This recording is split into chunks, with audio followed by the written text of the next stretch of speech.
Yesterday in Virginia Beach, it was 60 degrees. It was beautiful. It was balmy. It was lovely. Today, it's already 23 and heading towards 16 or 13 or whatever. I got fooled yesterday. I went out when it was around 60. Yeah. Well, it was around 50, but it was still nice. And while I was taking a walk, that cold front came in, hair everywhere. I knew I was freezing, and by the time I got home, it was, 40. Well, it's going to be ghastly, but that's just this area. I don't know what it is, but I tell you, those geniuses decided to hold the Super Bowl in New York. I think they're sweating bullets. What are they going to do? Well, they'll find out. Well, you get ready for some of the coldest weather even yet this year. Another winter storm is hitting America from the Midwest to the South to the East Coast. Snow, ice, and freezing rain are set to wreak havoc in many regions already battered by last week's storm and dangerous cold. Charlene Israel has the story. The monster winter storm is dumping snow and ice from southern Texas to the southeast today. The National Weather Service has issued winter storm watches and warnings from Virginia all the way down to the Gulf Coast. Across the country, road crews are trying to prepare for the worst, but many communities are running out of road salt.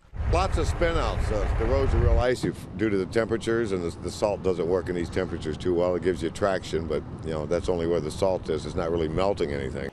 Forecasters warn of record-breaking temperatures and conditions. Two major concerns with this air mass. Number one, the unbearable cold across the north. This is a dangerously cold air mass. Now, this cold setting the stage for a major winter storm in the southeast. Don't get a lot of these across the region, and it's going to be bad across the I-10 for travelers.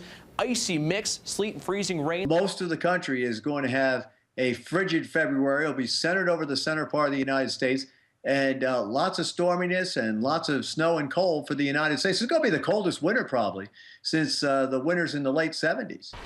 Blinding blizzard-like conditions forced the cancellation of hundreds of airline flights, leaving thousands stranded at airports across the country. Chicago is like a polar deep freeze with minus 16-degree temps this morning. In New Jersey, ice jams are clogging the Delaware River. A Coast Guard cutter made its way down the river to try and move the process along. In Ohio, giant snowballs called snow rollers formed across the area. This Ohio man says it's one of the worst winters he has seen in his 30-plus years of snowplowing. It's been pretty brutal for the last couple of weeks. Everybody's working a lot of hours, putting a lot of time in. Meanwhile, schools in Chicago, Minneapolis, and St. Paul are closed again, a big headache for frustrated parents. Although it's cold, I really don't understand why CPS is closed. It just throws everyone into chaos, and it doesn't need to be. They could just go into school, stay in school. They don't need to have outdoor recess. Charlene Israel, CBN News.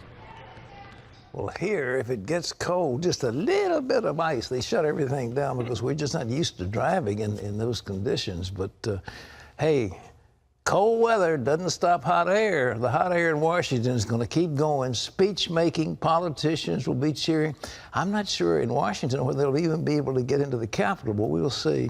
And what do we do with people here? They stay at the Founders Inn, and so they can spend the night and not have to travel. But I'm going to do that.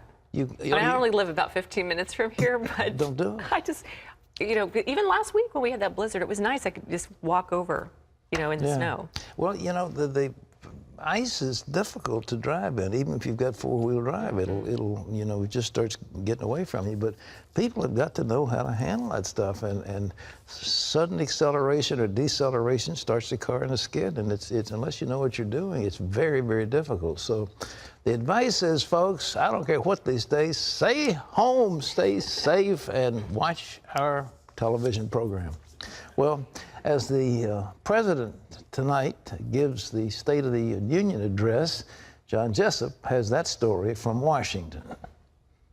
That's right, Pat. The president is offering some of his old ideas again in his State of the Union speech.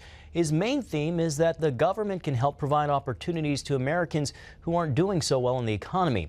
He's also making the case for acting alone if Congress won't go along with his plans, an approach some say is unconstitutional. President Obama's message comes at a time of low public approval ratings. Only 37% of Americans have confidence in him to make the right decisions for America's future. And while Obamacare remains deeply unpopular, some Republican senators have offered a new health care reform plan that depends more on the free market and less on government. And speaking of free markets, investors are wondering if the worst is over on Wall Street after stocks fell sharply in the last 3 days. Many analysts have been expecting the market to pull back since stocks did so well last year. They have not had a serious correction since 2011. Analysts say that so far this looks like just another brief pullback, but many do expect a more serious correction, if not now, then possibly later this year. Most, however, think the long-term trend for stocks is up. Pat, what's your take? Well, my take is that things are very difficult right now. I think that the market is waiting for some kind of a serious correction. They're worried very much about China. It looks like China is going to go into a tailspin. They were counting and have been counting on 9% growth. Sometimes it's been closer to 10%, certainly more than 8%, but now it's in the 7% or less range, and they hide some of the figures. There are a lot of bad loans out there. A lot of the local banks, a lot of the local communities are in trouble in China. And so people say, if China stops buying, then we're in trouble all over the world. And so the stock market is really in precarious position. And we're not sure, it looked like you could go to gold or silver, but we're not even sure whether commodities are going to hold up. So if everything goes down, the prices of commodities will go down, the stock market will go down, and it just isn't a very happy time. But more than anything, people are concerned about the economy because they have a president they have no confidence in. They don't think he knows what he's doing. He has a group around him who are essentially progressive socialists, whatever you call them, who want more and more and more government, which is compressing the free market.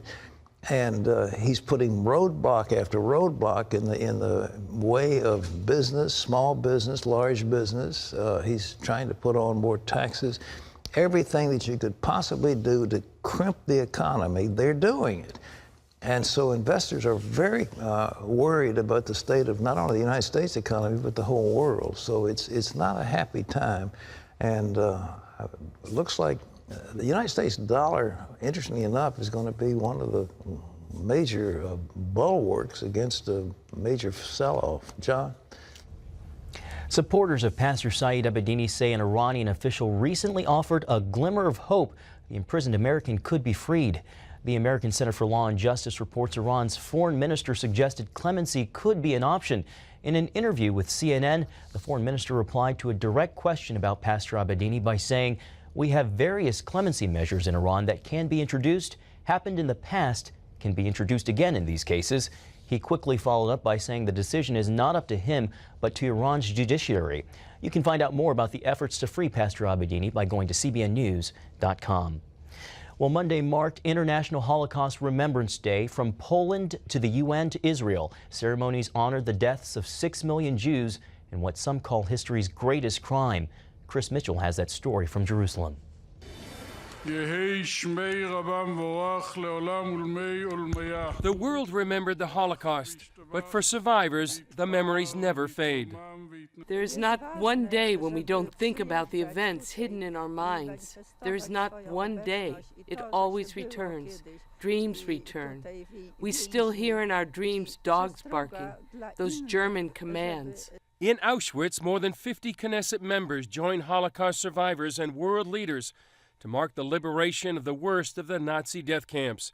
They shared memories of the place where Nazis murdered more than 1 million Jews, where life expectancy of those arriving was sometimes measured in minutes.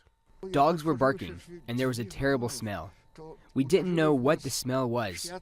We could only see the chimneys with flames a couple of meters high. We didn't know that it was the crematorium. At the UN, filmmaker Steven Spielberg shared the hope of Holocaust survivors. Survivors and witnesses often say that their dearest hope, the hope that helped keep them alive, was to be heard and to be believed and to be understood. Spielberg made Schindler's List. The movie told the story of Oskar Schindler, who saved thousands of Jews during the Holocaust, like Rena Finder. Oskar Schindler has proven, like a shining star, that there is always something somebody can do.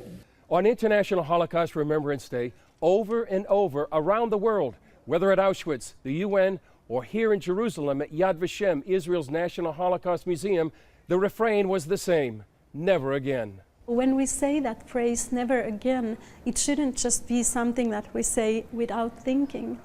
It should mean that we are taking an active stance, that we don't want something like that to happen ever again. It's important to come here and to give testimony that we were prisoners. It should be a lesson. Such events shouldn't happen again. Theirs were journeys into the Holocaust. They cannot emerge from it, and neither can the world until there are no more genocides, until the unthinkable becomes impossible.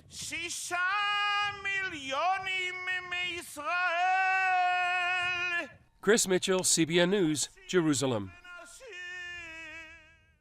And turning now to personal health issues, some people who need to lose a lot of weight just can't seem to do it the natural way and turn to weight loss surgery. But do the results last, or do people who have the surgery later gain the weight back? Lori Johnson takes a look. Lisa Streb is loving her new, thinner body and says she owes it all to her weight loss surgery, also known as bariatric surgery. I'm sorry I didn't do it sooner. I'm sorry I didn't do it when I was younger and had more fun with this new life. The rest of my life is in front of me, and there's nothing to stop me at this point. Like most people who undergo bariatric surgery, Lisa lost most of her weight in the first year after the procedure. But now it's been 3 years and she's managed to keep it off. It's just been a completely new life for me, and I just embraced it and just enjoy every day of it now. Dr. Anita Kirkoulis studied more than 2,000 people who underwent one of 2 types of weight loss surgery. She discovered many success stories 3 years after their procedure. There was substantial weight change following both bariatric procedures at 3 years after surgeries. And we also saw improvements in diabetes, lipids, and blood pressure at the 3-year time point as well. The patients lost, on average, about 1/4 of their initial weight. About half saw improvement in their diabetes. Blood pressure improved in almost everyone. The results were published in the Journal of the American Medical Association. Study authors say while there were improvements in weight loss and other health outcomes, they were less than what's been shown in prior studies. And while many doctors prescribe bariatric surgery to their overweight patients, there are plenty who think it should only be used in extreme cases. For some patients who are morbidly obese, their body weight is very high. They're 600, 700, 800 pounds. That sometimes is the best choice for them as they are trying to figure out how to lose weight. However, I suggest people try to do a medically supervised weight loss program before to see how much weight that they can lose. Dr. Snyder says regardless of how patients lose their weight, the key to keeping it off is maintenance.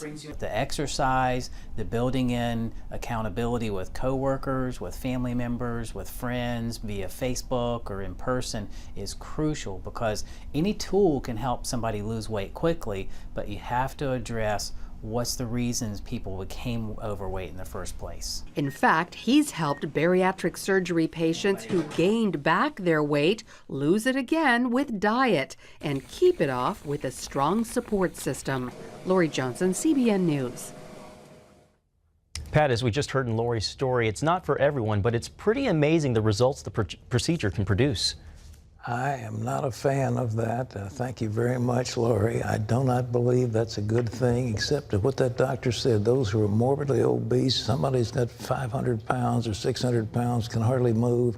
By all means, that might be the only solution for them, but there are much easier ways. Now, they've just come out with a study talking about for those who have liver disease, that this concentrated use of green tea has been found detrimental. But in terms of the average person, I think some of those, they've got green coffee, green tea, they've got acetyl-L-carnitine with alpha-lipoic acid, and more than anything, you just lose your appetite. And I think the idea of these extreme measures, you don't do any of that. You don't have to.